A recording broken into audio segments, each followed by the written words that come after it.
Ahojte.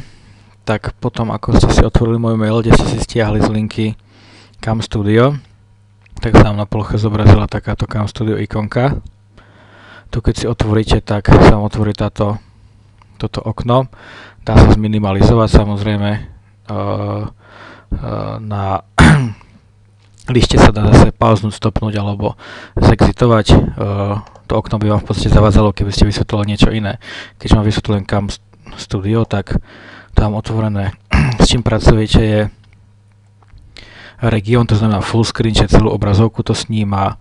V options musíte mať record audio from mikrofón, čiže buď nahrávate zvuk z webkamery, z notebooku, alebo cez headset, ktorý si zapojíte k akémukoľvek počítaču.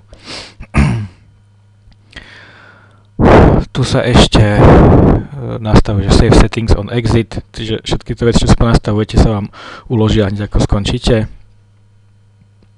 Potom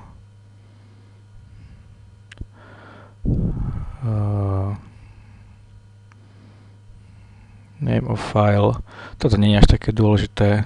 V tools v podstate nerobíte nič, v FX tiež nie, view tiež nie a tieto ostatné ikonky nie sú až také dôležité.